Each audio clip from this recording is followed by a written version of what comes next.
It was a Friday evening, and I came home earlier than usual. Work had been slow, so I decided to surprise my wife, Emily.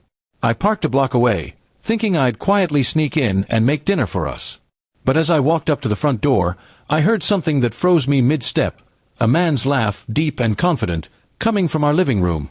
My heart pounded as I eased the door open. What I saw sent a wave of white-hot anger rushing through me. Emily was on the couch, leaning into a man I'd never seen before, her hand resting on his thigh. They looked far too comfortable in the home I paid for. I didn't step inside right away. I stood there silently, my grip tightening on the doorframe. She saw me out of the corner of her eye, and her smile faltered for just a moment before she put on this defiant smirk. "Oh, you're home early," she said casually, as if I had interrupted a normal conversation. The man looked at me, unbothered, and actually had the audacity to give a little nod, like I was the guest here. My blood boiled. I didn't say a word yet. I just walked in and set my bag down slowly, my mind racing.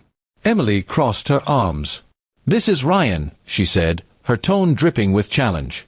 "He's my friend, more than a friend, actually." Ryan smirked and leaned back on the couch like he owned the place. "You should probably leave," Emily continued, "because we were in the middle of something." My jaw clenched so hard it hurt. She wasn't ashamed. She wasn't even trying to explain. She was throwing it in my face. I realized then that she wanted me to react. Maybe yell, maybe beg, maybe storm out. But I didn't. Instead, I forced myself to breathe slowly, masking my fury.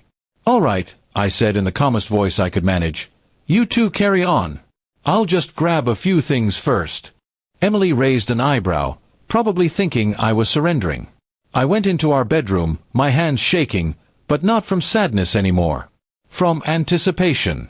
In the bedroom, I opened the safe where we kept important papers. My name was on every major asset: house, car, joint savings. I quickly pulled out the files and slipped them into my bag. Then I grabbed the spare set of car keys and my laptop. Finally, I took something else, Emily's phone, which she had left charging on the dresser. A few taps later, I airdropped every photo and message she had exchanged with Ryan to my email. Evidence. When I returned to the living room, Emily looked mildly annoyed that I had taken so long. "You done?" she asked. Ryan had his arm lazily draped over her shoulder now. I smiled, a real, unsettling smile this time. "Yep," I said. "I just wanted to make sure I had everything before you two enjoy the evening."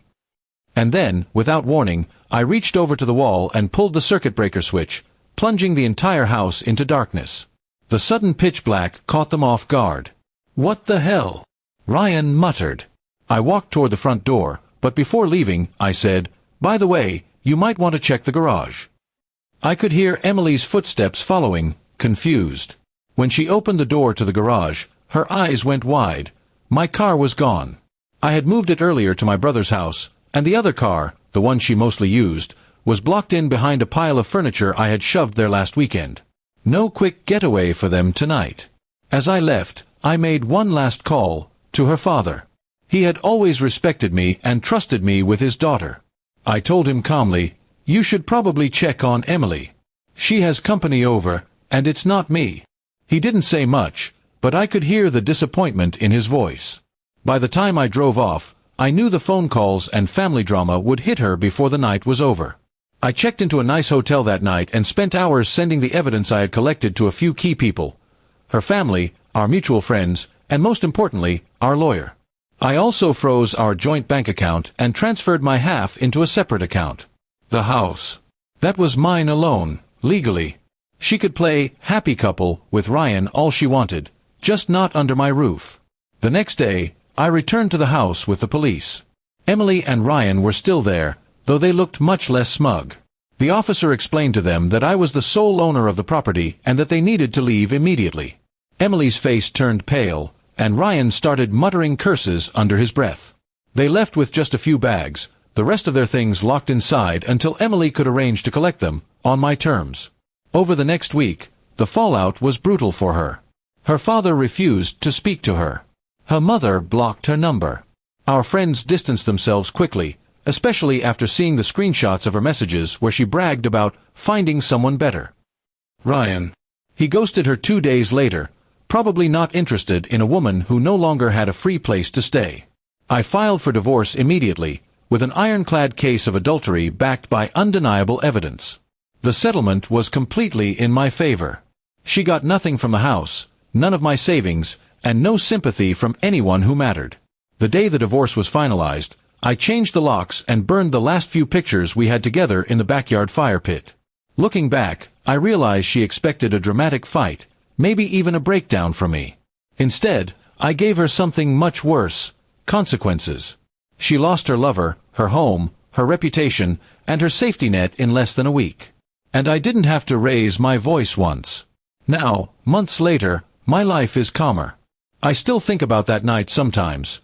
The way she looked at me when the lights went out, how her smirk vanished when the officer told her to leave. That was the exact moment she realized I wasn't the fool she thought I was. And that will always be my favorite memory of her.